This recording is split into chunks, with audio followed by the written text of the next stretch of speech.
चलो भाई आज डॉक्टर साहब को देखते हैं। आज डॉक्टर अनिल शास्त्री जी से मुलाकात। डॉक्टर अनिल शास्त्री जी, ये है डॉक्टर दक्ष। अच्छा, दक्ष आयुर्वेदिक, दक्ष वैदिक उपचार एवं आयुर्वेद स्टोर। डॉक्टर साहब को नमस्कार।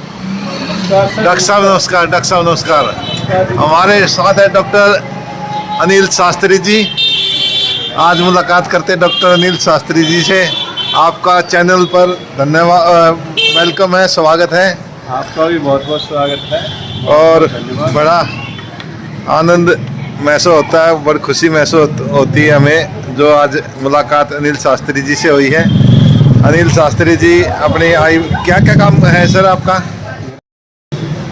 आयुर्वेदिक, नेचुरोपैथी और एक्यूप्रेशर का चिकित्सक। बहुत बढ़िया जी, बहुत बढ़िया। ये आप भी 25 सालों से मुझे प्रैक्टिस करते हुए। अच्छा, 25 साल का अनुभव डॉक्टर साहब का। डॉक्टर साहब का 25 साल का अनुभव है। हमारे एक हर्ष विहार में डॉक्टर अनिल शास्त्री जी जो एक प्रजापति समाज के बहुत ही कर्मठ योग आचार्य हैं और आयुर्वेद की जो है बहुत अच्छी शॉप है। ऐसी शॉप देखकर मन खुश हो जाता है कि हमारे अपने लोग, अपने समाज के लोग आयुर्वेद में कितना अचीव कर रहे हैं। मैं दिखाना चाहता हूँ ये कहाँ पे सर? हर्ष विहार में, लाल मंदिर 25 करोड़ में। हाँ, दक्ष वैदिक उपचार के नाम से आयुर्वेदिक नेचुरोपैथी का क्लिनिक। बहुत बढ़िया, बहुत अच्छी बात है। ये डॉक्टर अनिल शास्त्री जी का मैंने आपको दिखाया है। बहुत अच्छी शॉप बना रखी है, मन खुश होता है देखकर। की ही महिमा है जी, और उनका ही आशीर्वाद है। जब से मैंने भगवान दक्ष प्रजापति के यज्ञ इत्यादि किए हैं, हाँ हाँ, और मैं शुरू से ही 2000 से ही में जुड़ा हुआ हूँ।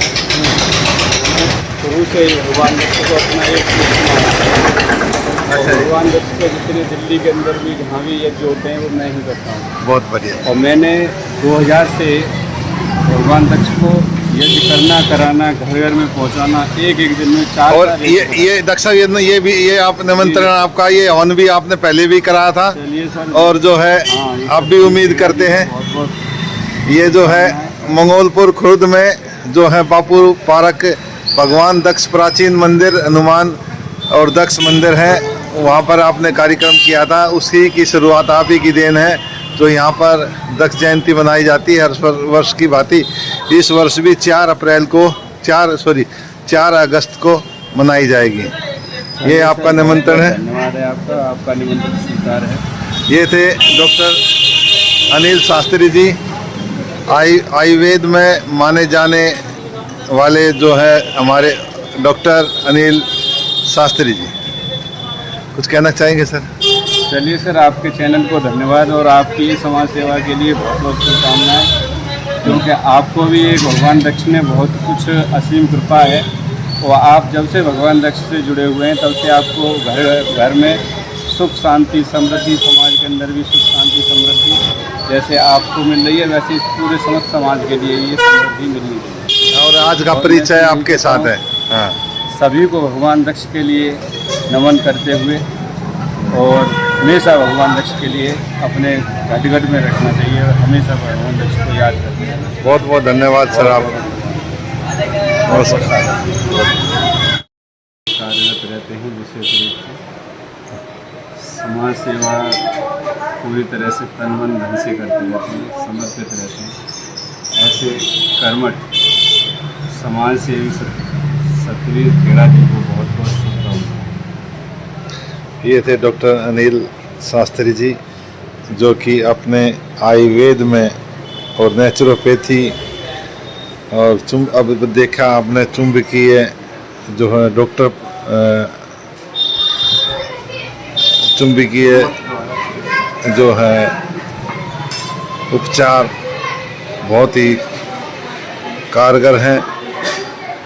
ऐसे डॉक्टर अनिल शास्त्री जी काफ़ी दिनों से कर रहे हैं उपचार। और यह है क्लिनिक डॉक्टर अनिल शास्त्री जी की। बहुत ही अच्छी क्लिनिक, बहुत बड़े लेवल पर, और ये मेन मार्केट में है।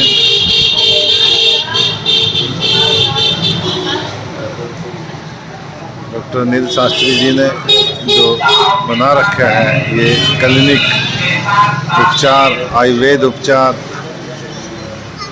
सभी तरह की बीमारियों का इलाज यहाँ पर किया जाता है।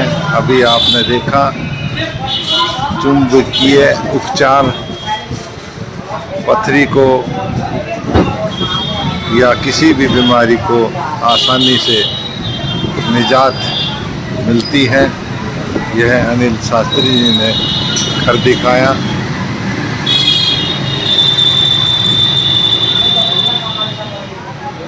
आज आप देख रहे हैं आयुर्वेदिक उपचार प्रजापति अनिल शास्त्री जी के द्वारा।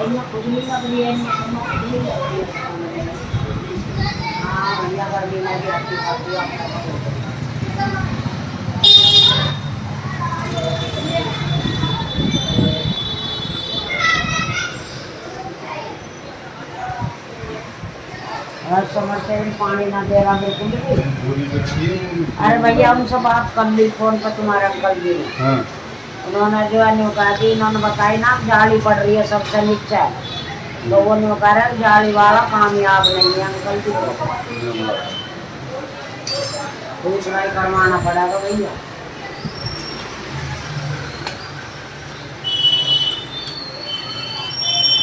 अब पथरी की दवाई दे रहे हैं आप? हाँ जी, अच्छा अच्छा, पथरी की दवाई देते हैं।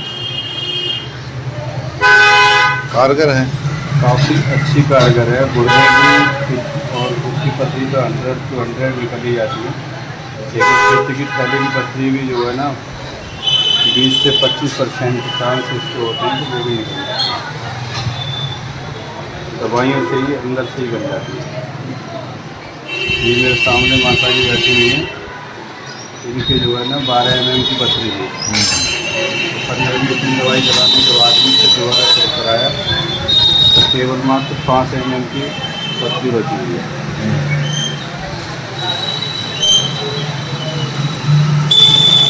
ये रसायन चिकित्सा होती है, इनकी सब रसायन होती है, कोई साइड इफेक्ट भी नहीं होता है इनका, विशेष फायदेमंद होती है। इसमें परहेज होता है डॉक्टर साहब? परहेज तो इसमें गड़बड़ी है, परहेज करना पड़ता है।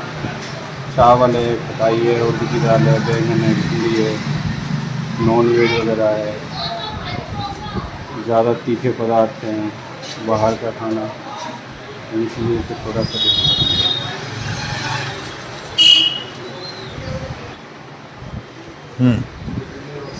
नमस्ते भाई, नमस्ते।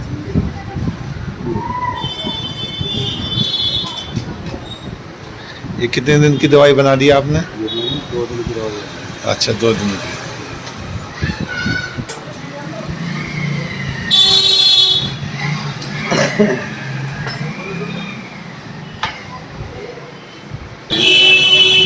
हाँ डॉक्टर साहब। मैं वैद्य अनिल कुमार शास्त्री, आयुर्वेदिक नेचुरोपैथी का डॉक्टर हूँ, और विशेष रूप से आयुर्वेद किम जीवनम जीवनम किम आयुर्वेद एक जीवन जीने की कला है। दीपन, पाचन और निष्कासन 3 क्रियाएं होती हैं, खाना, पचाना और निकालना। वात, पित्त और कफ। वायु पित्तम कफस्येति त्रयोदशा समासता विकृताम विकृताम दोषम दहन्ति के वर्तयन्ति। वात, पित्त और कफ 3 दोष होते हैं। तीनों दोष सम अवस्था में होने पर, अलग अलग होने पर ये हमारे शरीर के रक्षक होते हैं, और विषम अवस्था में होने पर हमारे शरीर के भक्षक बन जाते हैं। जब शरीर में भक्षक बन जाते हैं शरीर के, तो रोगाणुओं की उत्पत्ति होएगी। अगर मान लीजिए जिस तरह से हमें वायु विकार बढ़ जाता है, जब वात विकार बढ़ जाएगा तो शरीर में जकड़न बन जाएगी, मांसपेशियों में खिंचाव बढ़ जाता है, जोड़ों में दर्द हो जाता है, मांसपेशियों में दर्द रहेगा, सुन्नाहट हो जाएगी। ये वात विकार के सिम्टम्स होते हैं। पित्त से रिलेटेड होता है, पित्त एक ऊर्जा है, पित्त से संबंधित जलन होना, शरीर की एनर्जी से रिलेटेड प्रॉब्लम होती है। ये अगर मान लीजिए जलन है और घबराहट हो जाती है, ये पित्त से रिलेटेड प्रॉब्लम होती है। और कफ विकार जो शरीर में बन जाते हैं तो शरीर में जकड़न, कफ की प्रवृत्ति, श्वास के वेग, मांसपेशियों में खिंचाव, ये कफ विकार की सिम्टम्स होते हैं। वात विकार जो होते हैं 80 प्रकार के होते हैं, पित्त विकार होते हैं 40 प्रकार के होते हैं, और कफ विकार होते हैं वो 20 प्रकार के होते हैं। तो हमें अपने शरीर को स्वस्थ रखने के लिए ये आयुर्वेद अपनाओ, नेचुरोपैथी के लिए अपनाइए, हर्बल औषधियाँ सेवन करना चाहिए। इसमें विशेष रूप से देखिए, चलिए हम प्रकृति की तरफ थोड़ा सा संकेत करते हैं कि प्रकृति ने हमें बहुत ही अनमोल चीज़ें दी हुई हैं, सिर्फ हमें एक समझने की आवश्यकता है। और समझने की आवश्यकता है तो हम जब उनका डायरेक्शन ही नहीं जब जानेंगे, कहते हैं कि जड़ी बूटियाँ बोलती हैं, ऐसे ही प्रकृति भी हमें एक संकेत देती है। जब उसके संकेतों को हम समझेंगे तभी तो हम उसमें होंगे। कहते हैं ना, खग जाने खग की ही भाषा, तो पक्षी पक्षी की भाषा को जब समझता है, तो ऐसे ही इसी तरह से जब हम इसमें घुस जाते हैं तो औषधियाँ भी हमसे बोलती हैं। बोलने का मतलब ये होता है वो अपने सिम्टम्स देती हैं, और सिम्टम्स दे रही हैं, उन्हें पहचानने की हमें कला होनी चाहिए, तभी तो हम पहचान पाएंगे उनको। और जब हम उनकी कला ही नहीं पहचान पाएंगे तो कैसे उसमें महारत हासिल हो पाएगी। तो इसलिए हमें आयुर्वेद और नेचुरोपैथी, प्रकृति की तरफ जो हमें विशेष ध्यान रखना चाहिए, और प्रकृति ही हमारा जीवन है। ये थे अनिल शास्त्री जी, बहुत अच्छा उपचार किया अभी और बहुत आपको बताया गया। और अनिल शास्त्री जी एक प्रजापति समाज के बहुत कर्मठ कार्यकर्ता, सामाजिक कार्यकर्ता हैं, और अनेकों संगठनों के साथ मिलकर बहुत बार जो समाज के उद्देश्य से समाज की भलाई हो, समाज की तरक्की हो, समाज के लिए काम आए। और आयुर्वेद और जो है दक्ष प्रजापति की जो महिमा है वो अनिल शास्त्री जी ने बहुत अच्छी तरह से गाई भी है और समझते भी है, लोगों को समझाते भी हैं। हर वर्ष की भांति इस वर्ष भी दक्ष जयंती मनाई जा रही है। आप समाज के लोगों को बधाई दे दीजिए सर। समस्त प्रजापति समाज के बंधुओं को मेरा सादर नमस्कार। और भगवान दक्ष के यज्ञ में, दक्ष जयंती में ज़्यादा से ज़्यादा उपस्थिति में अपनी, और यज्ञ में अपनी आहुति दें। भगवान दक्ष की तरफ से आपको असीम कृपा आपको सदैव मिलती रहेगी। और परमपिता परमात्मा से मैं यही आह्वान करता हूँ कि हे परमपिता परमात्मा, हमारे समाज के लोग सभी स्वस्थ रहें, निरोगी रहें, धनदान से संपन्न हों, और घर में खुशहाली हो। सभी को सादर नमस्कार। और चैनल सच का साथ, सच का साथ हमेशा, सच तो सच पे ही रहेगा। और सत्य खेड़ा जी का ये विशेष रूप से बहुत बहुत शुभकामनाएं। सच का साथ जो है ना, ये सतवीर खेड़ा जी का विशेष रूप से जब से हमारे से जुड़े हुए हैं, और सतवीर खेड़ा जी अपना योगदान समाज के अंदर बहुत अच्छा देते रहते हैं। और समाज में जितनी अच्छे से अच्छी कार्य होते हैं उन्हें करते रहते हैं, और बुराइयों पर भी लड़ते रहते हैं।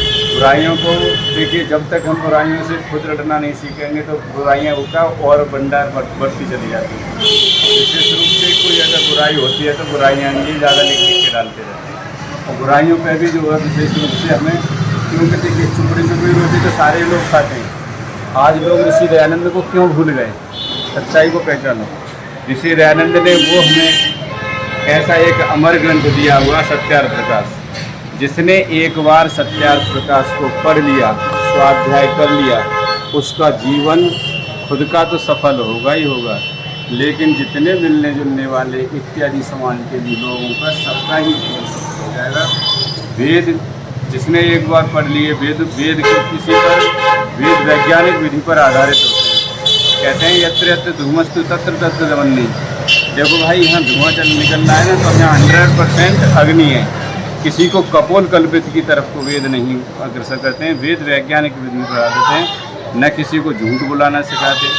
और ईश्वर की परम सत्ता है, ईश्वर ने ही स्वयं अपनी वाणी से 4 ऋषियों के अंदर प्रवेश किया, और वो वेद है। तो वेदों को हमें ज़्यादा से ज़्यादा अध्ययन करना चाहिए। आर्य ग्रंथों का हमें ज़्यादा से ज़्यादा अध्ययन करना चाहिए। उसमें भी जो है ना, विशेष रूप से श्रीमद् भागवत पुराण में भी भगवान दक्ष प्रजापति का भी वर्णन आया हुआ है। उसमें भी आयुर्वेद जो दिया गया है भगवान दक्ष को ही दिया है। जब सभी देवता बीमार हो गए थे, बीमार होने के बाद इंद्र के पास पहुँचे। इंद्र ने सर्वप्रथम जो है ना आयुर्वेद जो दिया था भगवान दक्ष को दिया था कि ये लीजिए और सभी देवताओं का आप चिकित्सा कीजिए। तो आयुर्वेद के चिकित्सक भगवान दक्ष बहुत ही बड़े चिकित्सक थे। आपको जानकारी मिल गई है अनिल शास्त्री जी के द्वारा कि दक्ष प्रजापति ने जो है आयुर्वेद की भी खोज की और आयुर्वेद के मामले में आयुर्वेद का जो है कुमारों को उत्पन्न किया, अभी ये सब आयुर्वेद भगवान दक्ष ने किया। भगवान दक्ष ने ही जो है उपचार किया और वो जो आगे के लिए आयुर्वेद को बढ़ाया है भगवान दक्ष ने ही बढ़ाया। भगवान दक्ष से ही आयुर्वेद की उत्पत्ति हुई। मेरे ख्याल से तो गणेश जी को जो हाँ वो सब वो भी जो है प्राकृतिक चिकित्सा थी, आयुर्वेद चिकित्सा से ही। और बहुत सारे हमारे ग्रंथों के अंदर जो मिलावट करी हुई है, क्योंकि पहले देखिए मुगलों ने नहीं छोड़ा, फिर मोहम्मदों ने नहीं छोड़ा, हमारे ग्रंथों के अंदर बहुत सारी चीज़ें जो मिलावट कर करके कर दिया गया।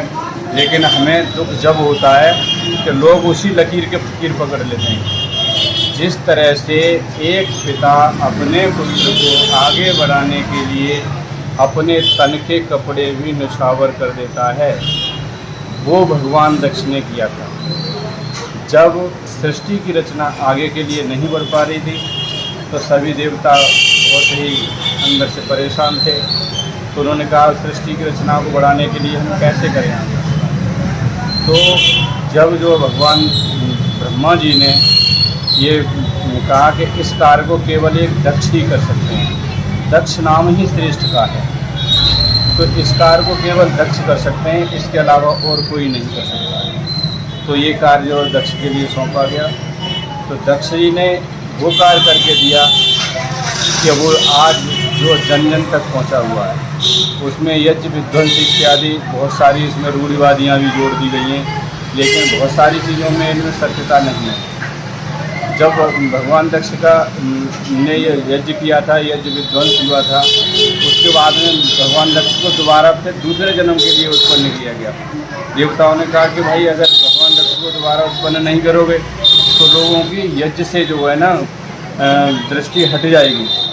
फिर उन्होंने देवताओं ने कांडव ऋषि के यहाँ उत्पन्न हुए थे दूसरे जन्म में, तब इनको दक्ष प्रजापति की उपाधि दी। प्रजापति एक उपाधि होती है, तो इनको जो प्रजापति की उपाधि, दक्ष प्रजापति की उपाधि दे करके और ब्रह्मा जी ने अपने शरीर को त्याग दिया था।